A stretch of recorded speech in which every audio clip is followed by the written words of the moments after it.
My 19F, Dad asked our godparents not to have the waiters sing happy birthday to my brother 11M, who likely has hyperacusis autism, but they did it anyway. My family is close with a couple from church who we referred to as our godparents growing up since my preteen days. They're in their late 60s, and they've also counseled my parents on many things through the years. They're also church leaders, and they've celebrated almost all of our milestones with us, to the point that they're basically family. However, they struggle with boundaries, and I've lost respect for my parents who continue to give them a pass in this specific area pertaining to my post. My brother is autistic and very shy, and he always asks us not to have the waiters sing happy birthday when we go out for dinner. Our godparents have a prank they like to do to embarrass people, and that's having the waiters sing happy birthday even when it's not someone's birthday for free cake every time we go to a restaurant. Before I continue, I want to point out that both my parents and godparents are church leaders, and church leaders always go to a restaurant following Sunday service to mingle further. My godparents pulled a prank on a random leader each Sunday, to the point that it became an inside joke in the group. But when they did it to my brother years ago, he literally cried from the attention of the nearby tables as they sang to him. My dad asked them not do it to him anymore after that, and they listened for a few years, until this weekend my dad reminded them not to do it this year when we want to eat with leaders, and they agreed beforehand. But they later changed their mind, and did it anyway. I told my dad that we shouldn't go out with them anymore, but he disagreed because he considers them family even though it's the second time now, and we rarely celebrate anything without them. Is there anything I can say to get through to him? Because I don't know at this point, and they won't let my brother stay home after he asked following Saturday in regards to future restaurant trips with them. What should we do? Update post. It's been some time since my first post, but I've since reflected on something that caused many misunderstandings in our family for years thanks to a therapist at my college. I didn't go to the therapist for myself, but rather my brother, and a condition we couldn't name. My parents knew he had some sort of autism growing up, but they weren't sure what this other thing was. I'll describe it in a moment, as I did for my therapist, who was able to provide much clarity. But this condition played a role in why my brother didn't like being sung happy birthday at the restaurant along with other similar instances in the past. I'll also refer to link a website that'll help me better explain his potential condition too. My therapist believes my brother has a condition called sound sensitivity autism that makes everyday sounds feel uncomfortably loud. It can cause anxiety, sometimes depression, or social isolation. My therapist came to this conclusion after hearing some things I told her about my brother. We once went to a football game, and he hid in the concessions area with his headphones blasting because the inside seats were too loud. He has also hid in the bathroom at church when certain services were too loud raucous. He doesn't like concerts and visibly shakes whenever a crowd gets loud, and he'll often wear headphones at home because the TV often triggers overloads his senses. There are many more examples. But my parents have trouble understanding him and have blamed him for not wanting to do family activities when he actually does. Our family loves sports, and he does too. He watches them with headphones on that's playing music, but doesn't watch with friends due to fear of being perceived as weird. The worst times were when he was forced to do activities he didn't want to. He once had anxiety before a piano recital. Not because he was nervous about playing, but because of every time applause would ring out during the event. That in and of itself caused anxiety. He said it's like constantly living on edge, because you never know when a loud sound will ring out. However, there was something my therapist told me on a subsequent visit that gave me hope, and it was an article she found from last year. There is an NBA player named Joe Ingles whose son had a similar condition, but he was younger. Like my brother, he also didn't like loud environments and didn't attend his father's games as a result. However, last year, he had a breakthrough thanks to the medical professionals he saw, and his mother made plans for him to attend his father's game for the first time.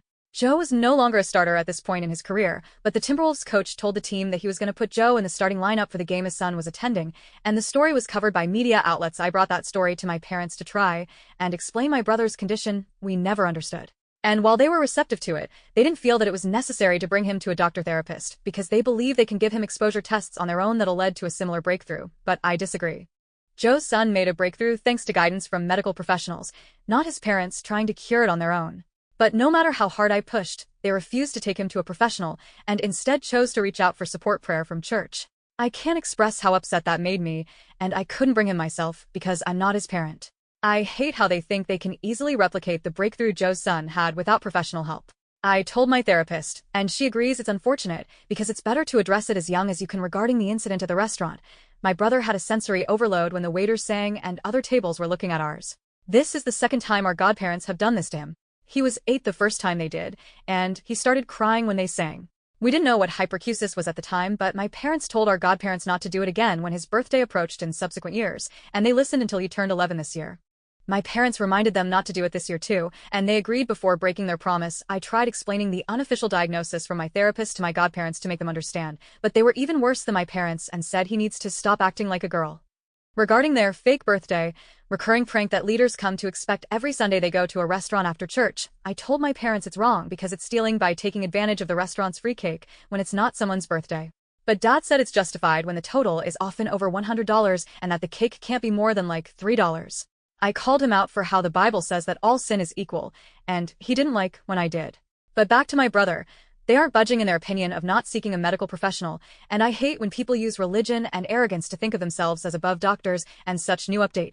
A few people reached out to ask if I ever considered telling the head pastor about the leaders stealing at the restaurant. Unfortunately, the head pastor and his wife are complicit in the inside joke.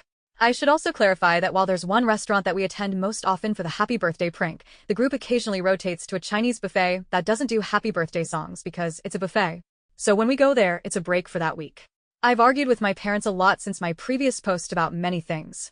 I've called out the group stealing many times, but Dad said it's justified because the group is usually anywhere between 10 to 15 people.